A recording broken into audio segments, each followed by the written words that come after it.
it.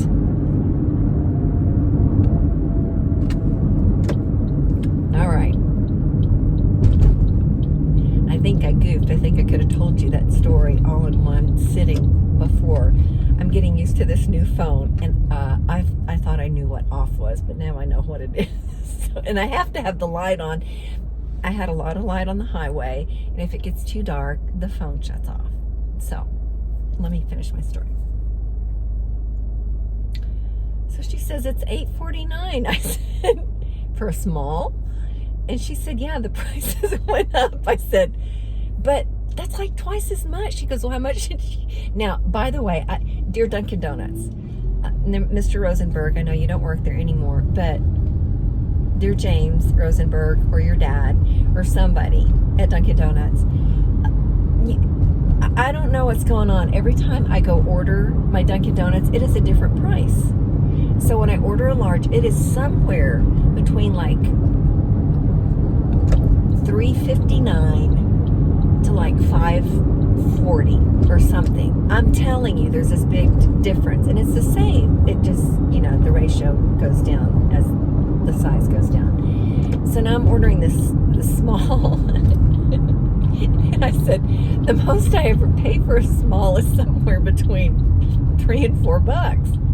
And she goes, well, they had to raise the prices. I said, to double? And she said, well, yeah. And I said, by then there's a second, and it looks completely different than mine. Mine looks one way, and then there's this extra light sitting next to mine with a lot of ice in it. And so I'm thinking that's for the person behind me. And she said, well, you ordered two. I said, oh no. I said, I ordered one. And I had, I think like 18, I really think I had 18 something dollars on my Dunkin' Donuts card. And so, but I didn't have my reading glasses on. But I think it was like 16 something. I'm going to give her the benefit of the doubt. And she said, okay, I fixed it, but it still said $8.49. I said, it still says $8.49. And so she says, but I fixed it on the register. And so she scans my card. It goes down to 11 something from like 8, and I'm thinking, was it $6? I mean, was it what? I said, how much was it? She says, oh, it's like $3.85 or something like that. I don't remember what she said it was. Around four, maybe it was $4.05. I don't remember what it was. She couldn't decide. I just, it was too long ago. That was 3 hours ago. A lot's happened since then. It gets better. So I said, oh, it looks like you charged me the $8.49 because I thought I had like almost $19. It was 18 something, and it's down to 11 something. She says, I swear. But she didn't swear. But anyway, I did only charge you for the one. And so I'm thinking, okay, maybe it was 16 something, and it still doesn't make sense. It still would have been way too much. It still was probably almost $6 for what she charged me. So I said, okay, so well, why is that one extra light? She said, well, that one's got milk in it. I'm thinking, where did you even hear me say milk in my order? Not even that I ordered two. I did not order two, but I didn't even use the word regular milk. So, and I think that they have a trouble with their speakers. So it was like twice as light as mine, and it had all this ice in it. I said, what are you going to do with that? Are you going to throw it away? And she said, yeah, probably. I said, well, could I take it? And because you obviously overcharged me, even at that, and I'll give it to my daughter. She said, oh, well, somebody might drive by and order one. I know they threw it away, but it doesn't matter. Anyway, so I left. I'm happy as a lark, and I'm sipping. I made that coffee last as long as I could. Now, I had to go back. I had everything in order. I had to go back to the house, and I'm trying to think why. I think I had to go to the bathroom. And I thought, I'm going to go to the bathroom. I'm going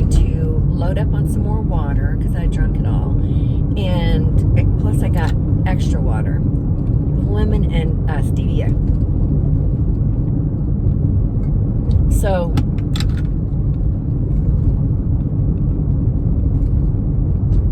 I'm almost home, but I'm gonna park the car and I'm gonna finish telling you this story. So I'm gonna pack the car. All right. So I think that I am just going to go have the best bike ride, and I'll be back home by 6. I've got to go out of town tomorrow. I'm gonna be home by not even 6, maybe 6:30, 6:30. Okay. So I take the tollway. We're trying not to take the tollway so much, but I go ahead and take it because it's rush hour by the time I get out there, and you don't want to get caught in Houston rush hour on I-45. So I'm having the greatest trip down there. I am singing all my songs. I've got my running playlist. It's got Barry Manilow's "It's a Miracle" and Van Halen's "Jump" and Pointer Sisters' "Neutron Dance" from Beverly Hills Cop, and just stuff from all over. And then I decided to listen to Peter, Paul, and Mary, and I love them. And there's this one song called "If I Had My Way," so I'm singing that one to the top of my lungs. And then what's the one about Judgment Day?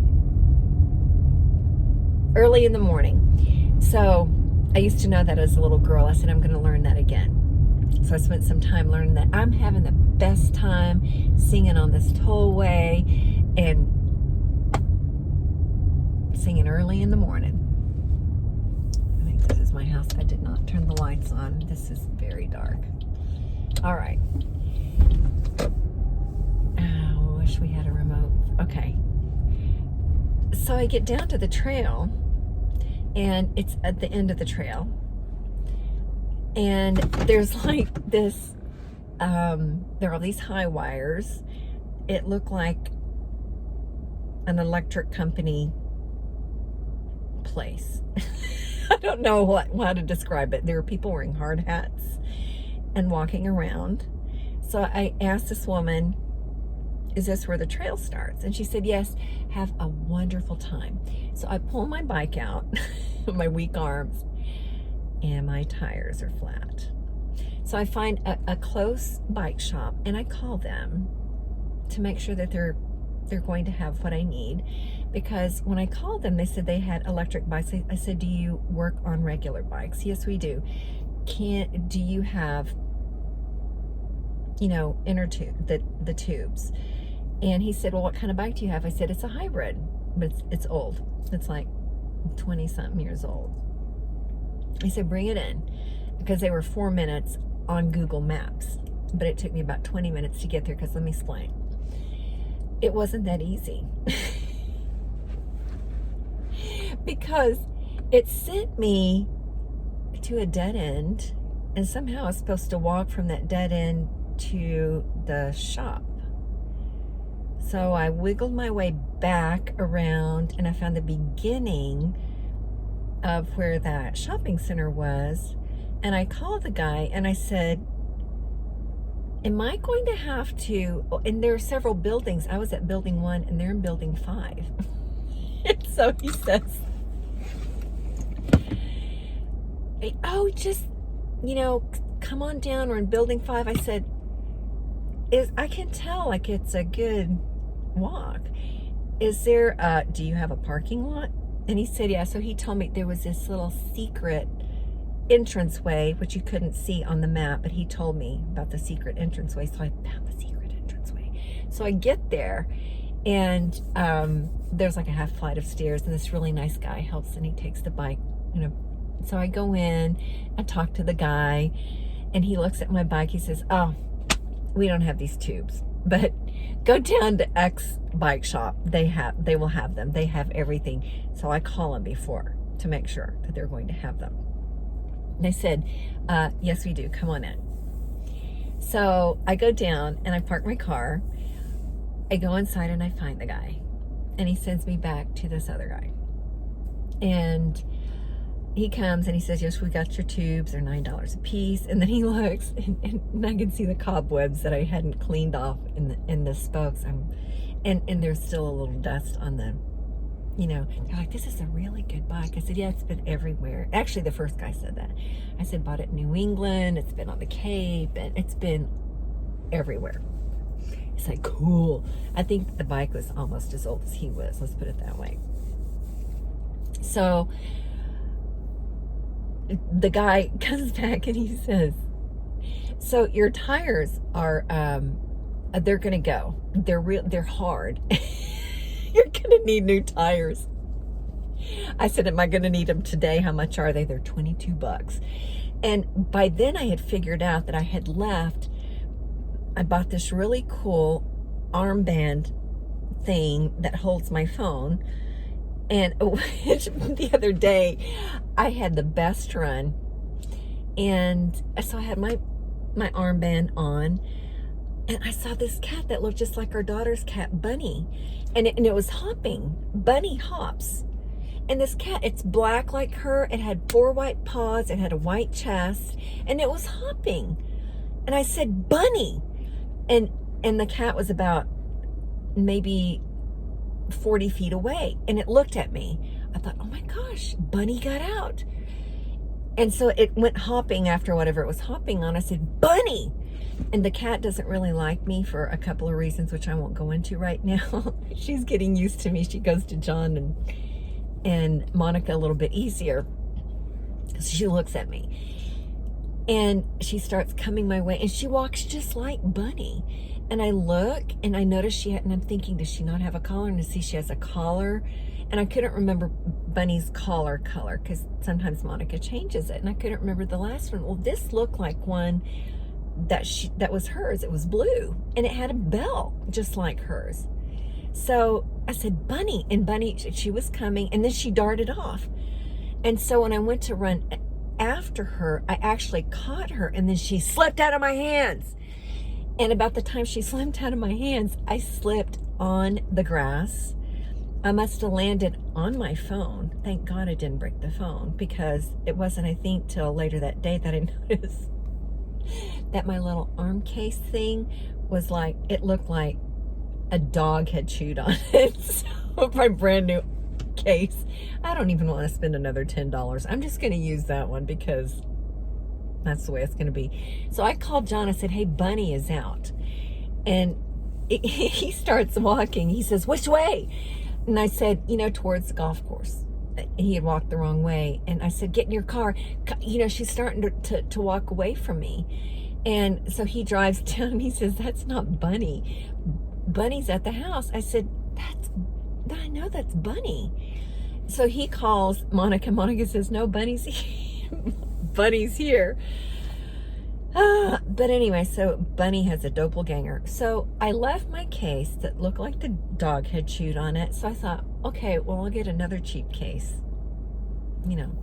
So I asked the guy at the bike store, do you have a cheap, like your cheapest phone case? He says, yeah, right over there. $25. That's your cheapest? Yes, it's a bargain. I'm thinking, now, okay, when over half of the world's population is younger than you, and $25 is a cheap phone case, let's just say you feel like you're in a time warp. Now, I'm getting back into working out, so I bought a back brace, and so I had my back brace on, and I thought, okay, I'm just going to stick it in this back brace thing in the little doodad that has a big Velcro thing. And then I had my keys. So I decided I wasn't going to get the tires.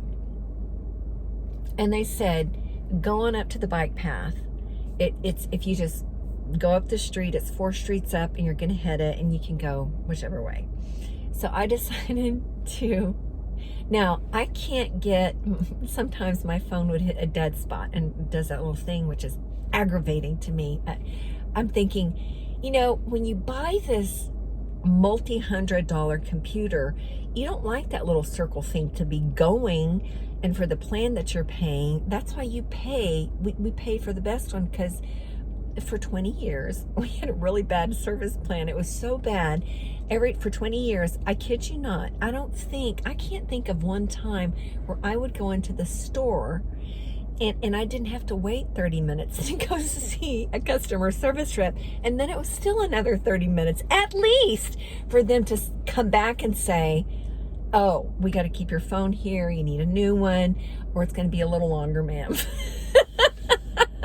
So I said, I'm done with that phone plan. So for a few years, we've got this new one. And then I decided to go non-Android. I got an iPhone. The thing I hate about it is the talk to text on Android is spectacular. It makes the iPhone look like, the kid that's being sent to the principal's office all the time, because it just doesn't. I'm thinking, how did you get that from? It takes me longer to correct what the talk to text does than to just text it out. And I'm thinking, why did I buy this? And it's always doing this. But it's okay. I'm getting used to it. There are a lot of other features that work that don't work, that didn't work on my Android, and the plan that works that didn't work. So anyway, I'm hitting these little spots, and I have my earphones down low, and I decide, okay, I've hit the trail. I'm gonna just go to the right. Now, I am hitting a stop sign every block.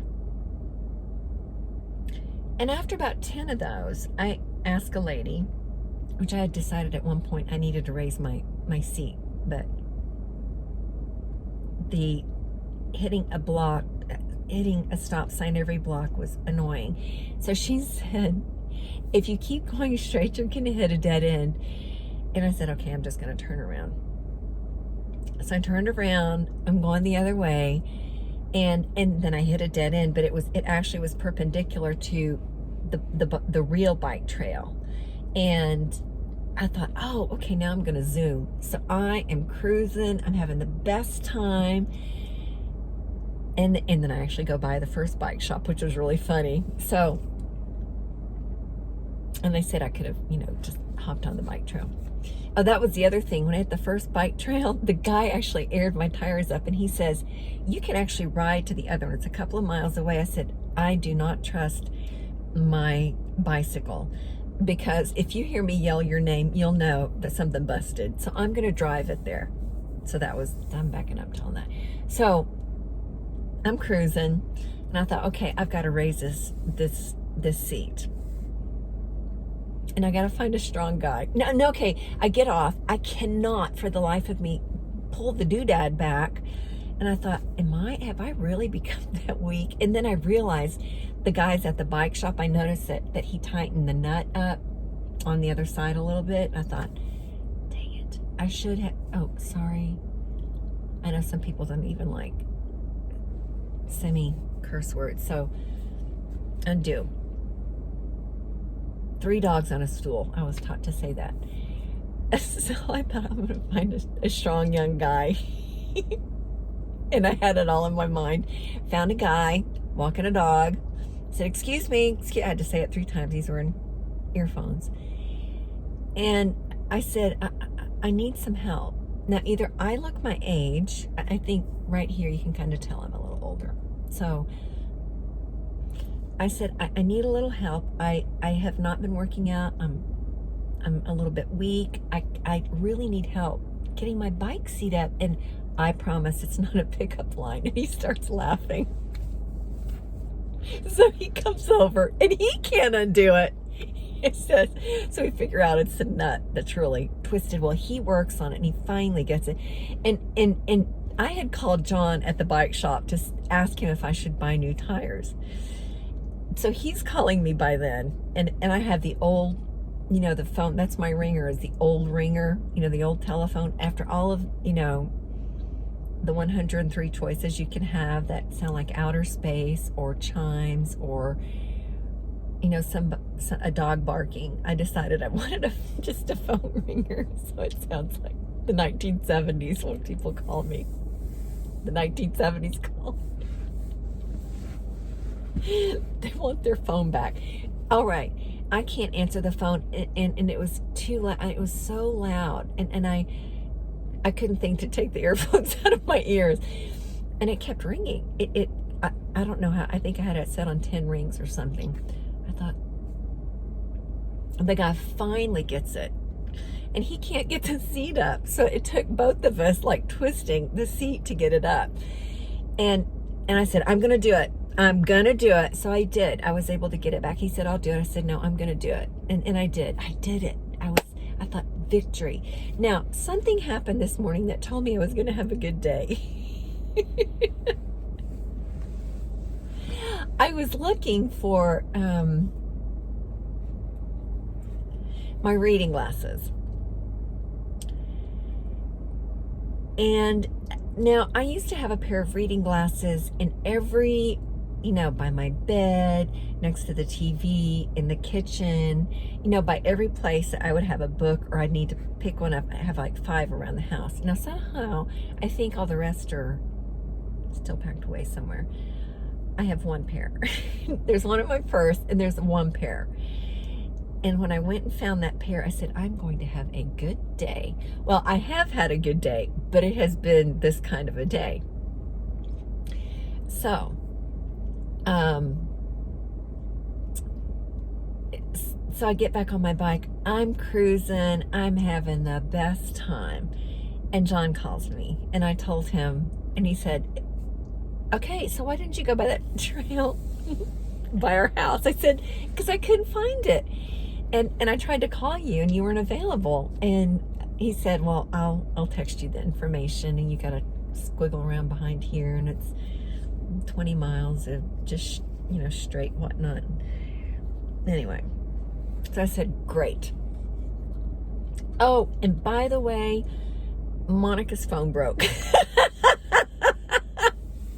She needs to call you to get the credit card to get a new phone. So I called her. I couldn't get a hold of her. I texted her, I'm on the bike trail. I still haven't heard from her. I think her phone really broke because she is not calling me back.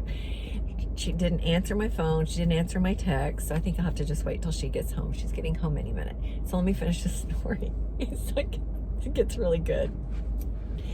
So I'm watching the sunset. It is so gorgeous. And I actually end up at that electric company. And I asked a woman, does the trail pick up somewhere? She said, no, it dead ends right here. So I had to go back and find where it kind of veered off in another way. And it was really great. Okay. So I'm squiggling my way back to my car. I'm having the best time. It is the cutest neighborhood. It reminds me of New England and a bit of Oklahoma. There are craftsman houses there, and they're all really done up well. And so I squiggle my way. I kid you not, I am not half a football field away from my car, and I went, yeah, because I felt my right foot step in mud. And this car is sort of kind of new, and I'm trying to keep it clean, although it's not really clean. It needs to be vacuumed, and but I thought, I don't want mud in the car. So there was a big old puddle, and then there was just mud right next to it. So I found a part around this big mud puddle that was grassy where I could stand and hopefully not fall in and get just the sole of my shoe wet and try to get as much of the mud off. Oh, here was the other thing, the bike helmet. This was the other part of my could not find the bike helmets. John will probably come home and find them in the garage. Now, he told me they were in the garage. I looked through every box in the garage 4 times, every box. But I have a feeling he's going to come home and find them in one of those boxes anyway. But I looked through every box, just for the record. So the short story is I ended up getting a cheap bike helmet at Walmart. Let me see, where is it? It's this one right here. Okay, you see it? All right. And And I told John, I said, we got 4 bikes, right? He said, right. We got 3 helmets. I said, okay, 4th helmet in case somebody wants to borrow one of the bikes. He says, well, one of the bikes has toe clips. I'd have to wear it. I said, yeah, but just in case we have a visitor, we'll have a 4th helmet. Okay, fine, great. We can invest in a cheap helmet. So I got my cheap helmet, and I'm cruising away. So I'm trying to wipe this mud off my shoe, and I get it good enough, and in order to get out of the muddy area, there's kind of a gravelly place.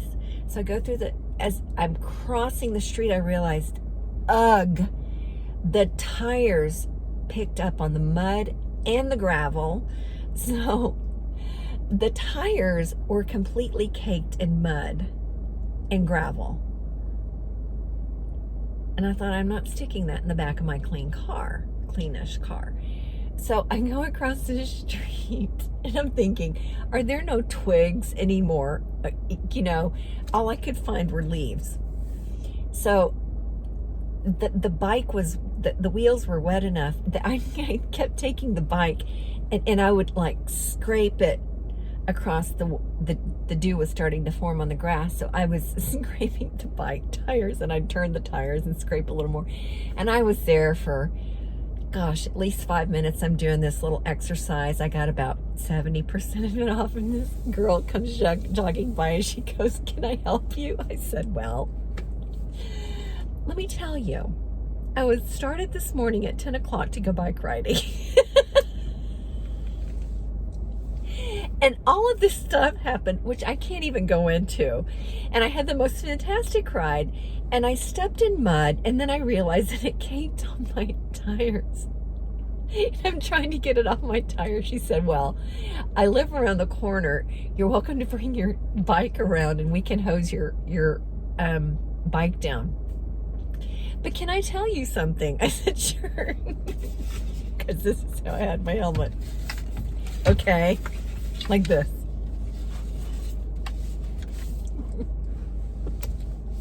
This is the way I biked. Can you see my profile? It's been so long since I've ridden a bike. I didn't even know which way the helmet went on. She goes, your helmet's on backwards. So I take it off. I thought at least I can look smart between the mud and her place around the corner. This definitely looks more cool. So we go over to her place.